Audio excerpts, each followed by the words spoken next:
Tenai mwari, mwari mukulukulu, kudzai muzimu mukulu, tenai mwari, word regai mazwi andi notaura andi mpungwazi mumuyumangu. May the words of our mouths and the meditation of our hearts be acceptable in thy sight, O Jah of our creation. Tendai mwari kumburera i Africa, ngai simudzire zitarayo, nzwai mitero yedu, isumuri yayo, itumuri yako, uyamwe ya, kumburere, uyamwe ya, musmene, isumuri yayo, itumuri yako. Tendai mwari,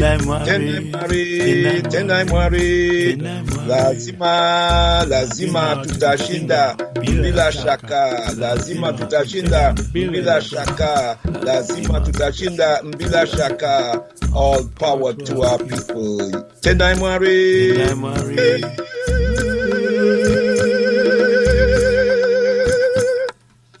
Royal elders, queens and kings, princesses and princes of great Mama Africa, I bring greetings as always in the most precious, powerful and bountiful name of our motherland, Al-Kebulan, Mama Africa, in the sacred spirits of our most gracious ancestors, and in a prayer for oneness, hope, and prosperity for all African people upon the face of Mother Earth. Rumbidzo kunamwari Africa, to the God of Africa be the glory.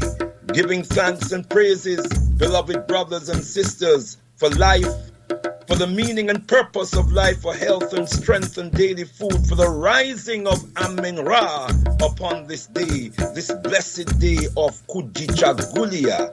We give thanks and praises for the principles of Ma'at, truth, justice, and righteousness, harmony, balance, reciprocity, and order, and for the balancing principles of Jehuti, wisdom, knowledge, and understanding, keen insight, exceptional perception, and authoritative utterance of the power of the word. Yes, beloved brothers and sisters, giving thanks and praises for this moment, giving thanks and praises for the breath of life as we enter into our spiritual focus. Project 6264, raising African spirituality to a higher level as we remind ourselves that it is indeed a joy to be an African, and a joy and a blessing to be on Galaxy Radio, ministering to the most important and the most blessed and most beautiful people on the planet, the sons and daughters of Africa. How blessed, beloved brothers and sisters, that we can call ourselves the sons and daughters of Africa, the descendants of Muzimu Mukuru, our great ancestors. How blessed that we can call ourselves freedom fighters, those beloved brothers and sisters who have been summoned in this time to stand up, look the enemy in the eye, and fight back for the total liberation of our land, our people, the glory of Mwari Nyakusika, God the creator of the universe, to Muzimu Mukuru, our great ancestors, and the attainment of a much higher quality of African human existence. Tendai Mwari. Yes, beloved brothers and sisters, this is Project 6264, raising African spirituality to a higher level. So we say, let the circle be unbroken and let the healing begin. Let the circle be unbroken and let the healing begin. The circle, which is the cycle of life, the 360 degrees of the African life cycle, from the womb to the tomb and beyond. The circle is unbroken, where we Africans are in control of every degree of the 360 degrees of the cycle of African life, from the womb to the tomb and beyond. So we say again, let the circle be unbroken and let the healing begin. Hence, beloved brothers and sisters, we call the community, we call the nation to the order of Shumira. Shumira, our monthly African-centered worship as we gather at the African shrine to free our minds, to free our souls, knowing and understanding that freedom begins with the freeing of the mind and the freeing of the soul. So the freedom of Africans, the liberation of Africans, the restoration of African sovereignty will begin with the liberation of the African mind, with the liberation of the African soul. It is why we gather at the African shrine every first Umoja day to open the month, beloved brothers and sisters, grounding ourselves in our spiritual cultural traditions, evoking the spirits of Muzimu Mukulu, our great ancestors, to fill our beings, to fill our homes, to fill our communities with their indomitable spirit, so we may be guided, so we may be inspired, so we may rescue and reconstruct and resurrect our traditions and our customs that make us strong, that make us powerful, that make us invincible. Beloved brothers and sisters, we give thanks and praises, as it was said earlier on, as we observe the anniversary of the passing of a great one who walked among us, who ate with us, who slept alongside us, beloved brothers and sisters, who prayed with us, who dined with us, who walked the liberation road, who marched and campaigned for African empowerment, African justice. Our beloved brother, our elder brother Gamba Kokai, his spirit is still with us, beloved brothers and sisters, and we pour libation to him. We call his name with vigor and with zeal as we celebrate the cycle of earthly existence he spent with us, but also celebrate the perpetual existence of his spirit in the realm of the ancestors. We hail him, we honor him, we pour libation to him. We are inspired in this moment, beloved brothers and sisters, as we seek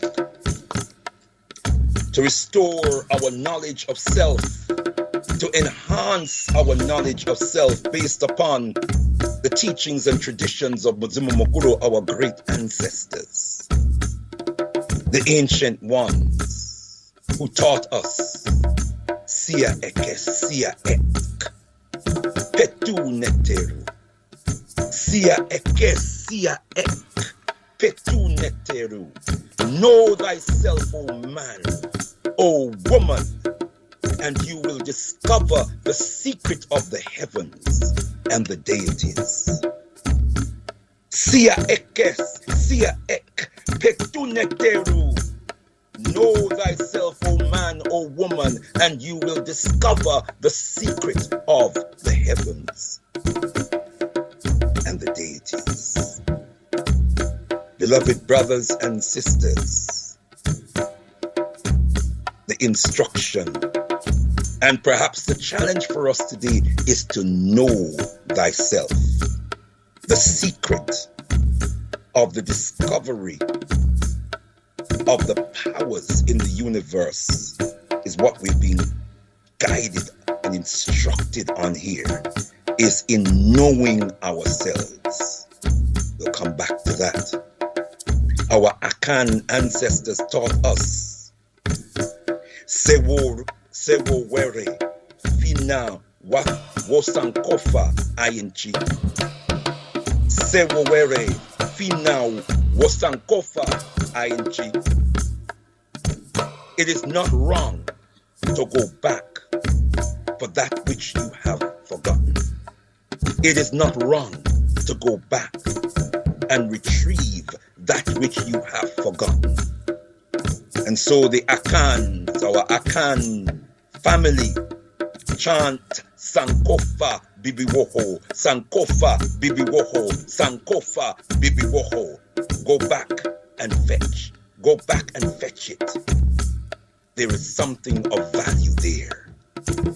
Reclaim all of it, beloved brothers and sisters, for it is of value.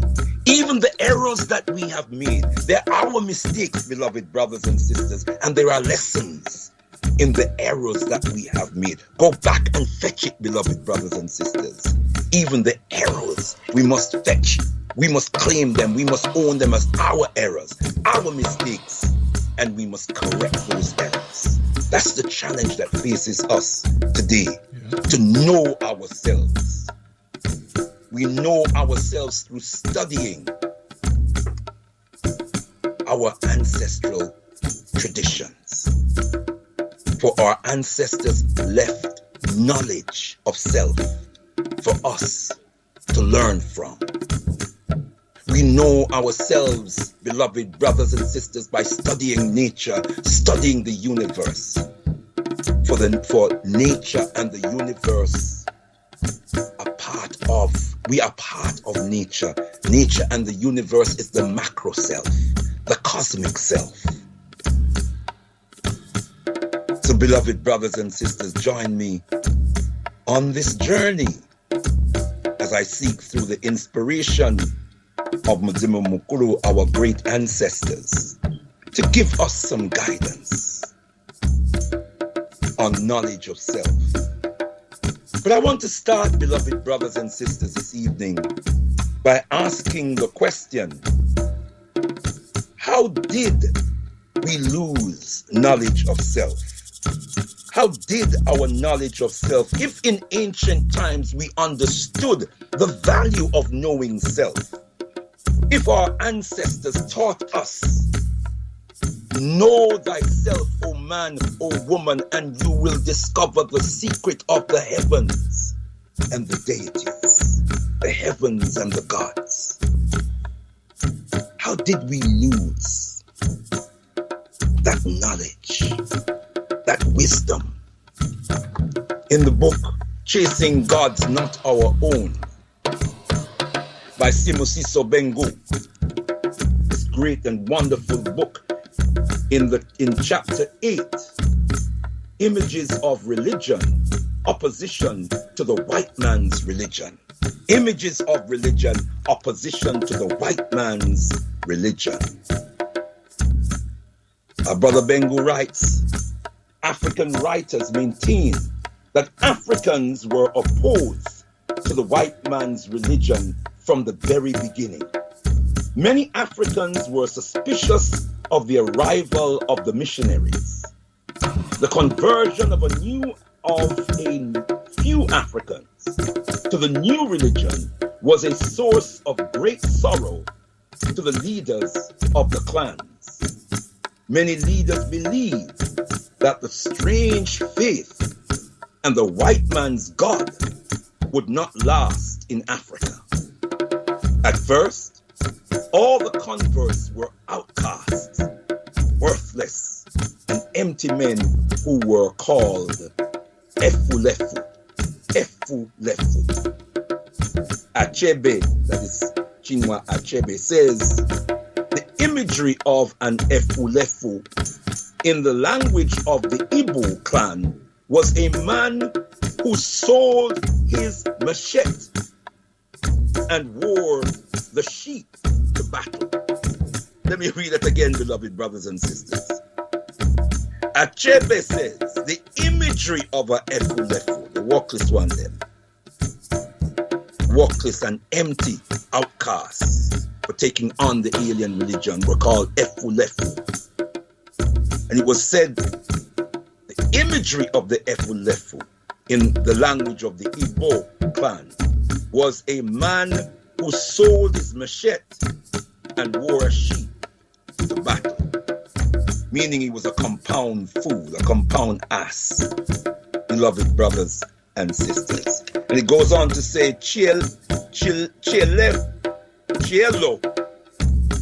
the priestess of Agbala, called the converts, the excrement of the clan. The new faith was a mad dog that had come to eat it up. The new faith was a mad dog that had come to eat it up, to eat up the clan, to devour the clan. And so the perception of our ancestors as these alien beasts came in among us, chanting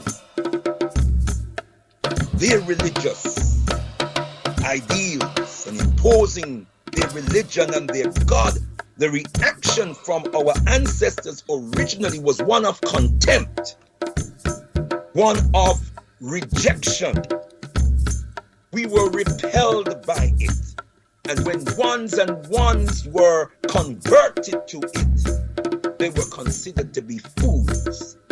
They were considered to be worthless, useless, like a man who has sold his machete and gone into war wearing the sheath in battle. They were considered, beloved brothers and sisters, to be excrement, waste matters, waste products. I don't emphasize this, beloved brothers and sisters, to turn on our people who have gone to alien religions, but just for us to get a sense of what the original impact was upon us as a people who should have known better. Not those of us who are born into the confusion, but people who should have known better.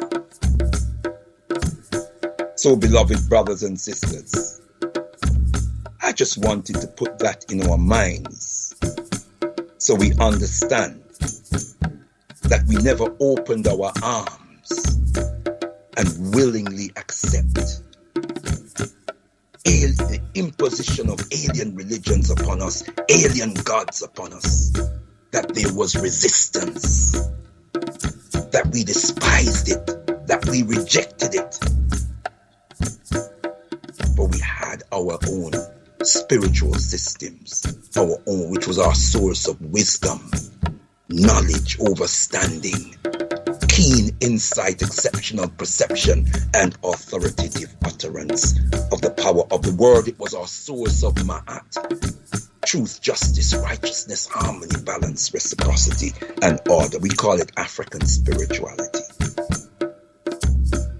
African spirituality, beloved brothers and sisters. But what is African spirituality?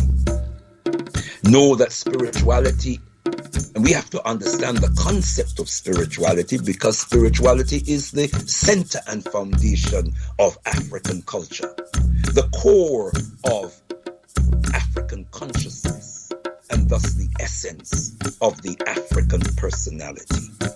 Yes, beloved brothers and sisters, there is such a thing called the African personality. It is manifested in our African culture, as we define culture as the collective personality of a people manifested in their natural and complete way of life. More about culture as we move on. But let us reinforce that spirituality is the center and foundation of African culture, the core of African consciousness, and thus the essence of the African personality. And thus it's important, beloved brothers and sisters, that we develop our understanding of spirituality and the role that spirituality must play in the lives of African people. I quote from the book, The African Philosophy of Religion, by our Baba John Mbiti. Although he uses the word religion, beloved brothers and sisters, we substitute it for spirituality. Well, I'll read it verbatim. He says, Africans are notoriously religious, and each people have their own religious system of belief and practice. Religion permeates into all departments of life so fully that it is not easy or possible to isolate it. I found within every group, without a single exception, that they have a notion of God, a notion of We say God, beloved brothers and sisters. That's an alien term. We use it for translation purposes. But what we mean is a concept of a supreme being, a divine essence in the universe. How did we come to this knowledge? How did we come to this? How did our ancestors come to this knowledge? Well, since time immemorial, beloved brothers and sisters, our great ancestors sought to understand and explain creation, the cause, the meaning, the purpose of being, the purpose of life. Our ancestors, to this end, studied their natural environment in search of answers, in search of meaning.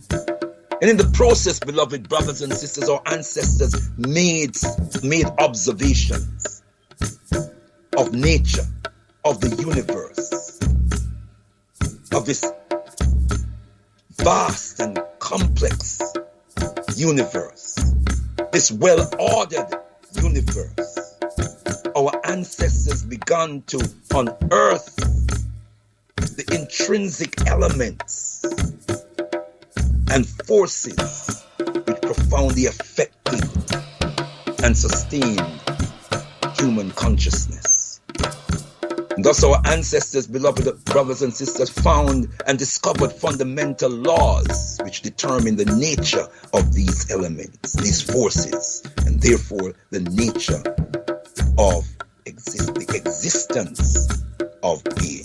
Our wise ancestors, we say the great ancestors. In our movement, the Al-Kebalan Revivalist movement, beloved brothers and sisters, we therefore define spirituality as a way of life steeped in reverence to a divine creation and divine human cultivation. Because our ancestors discovered that the essence of being was divine, was sacred, that there was a sacred purpose that undergirded our existence, the meaning of our existence.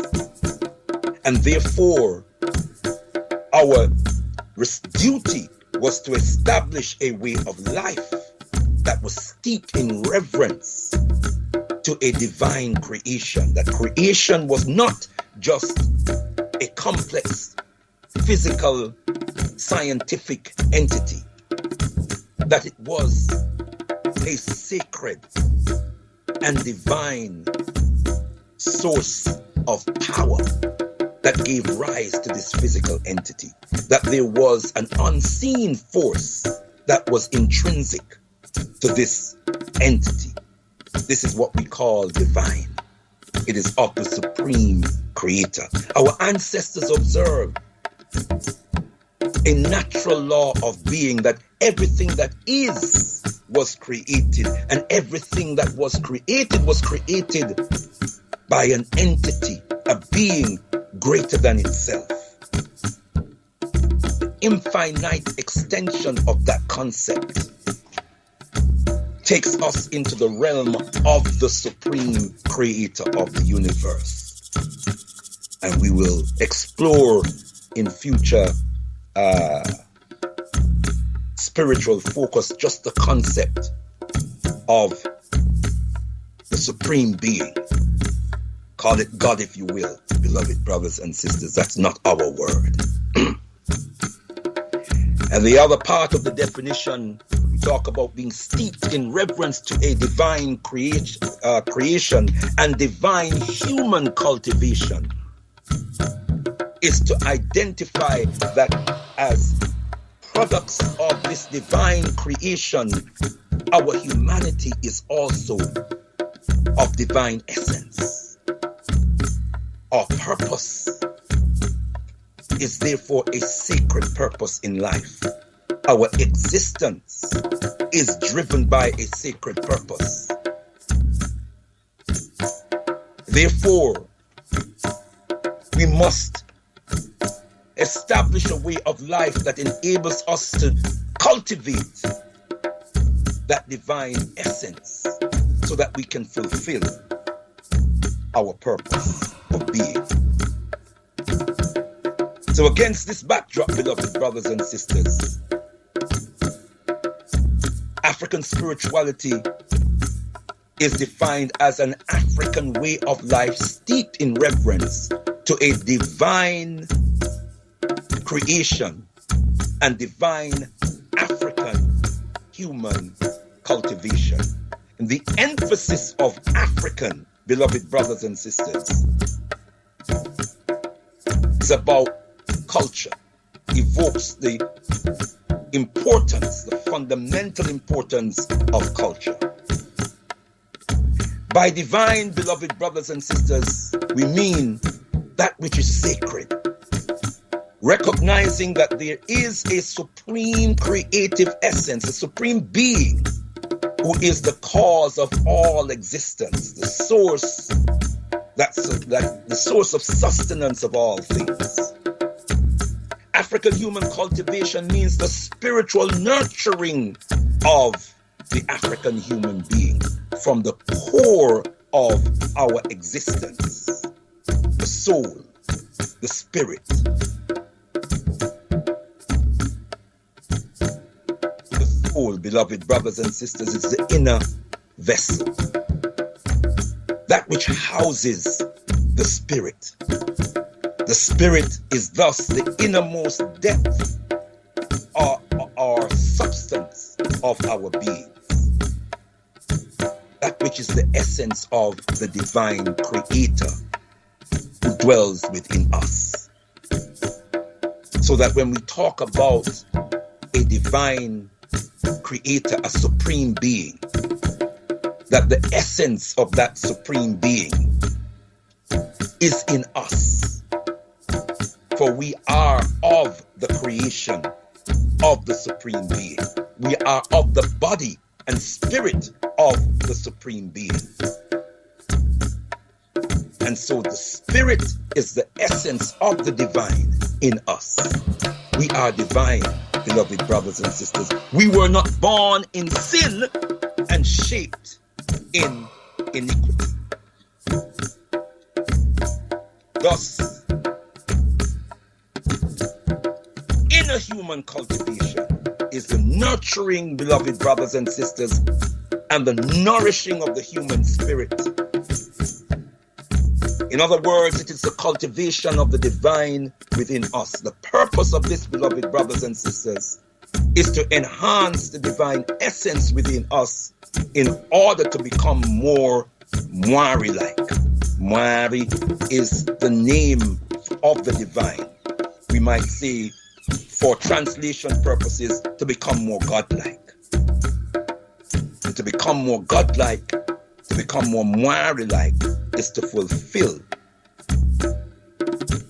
make manifest the Mwari, the supreme being in us, in our character, in the way we live our lives, in the way we relate to each other, in the way we build families, communities, homes, nations, beloved brothers and sisters. Because of time, I want to round off here to continue next Sabbath. But I want to leave us, beloved brothers and sisters, with a clear understanding of, and I want to repeat our definition of spirituality. I want to remind us that spirituality is the center and foundation of African culture, the core of African consciousness, and thus the essence of the African personality. We are not being African if we are not living according to an African spiritual cultural system, is what that is saying to us. That the precepts of African spirituality must be at the center and core of our existence, our consciousness, our way of life.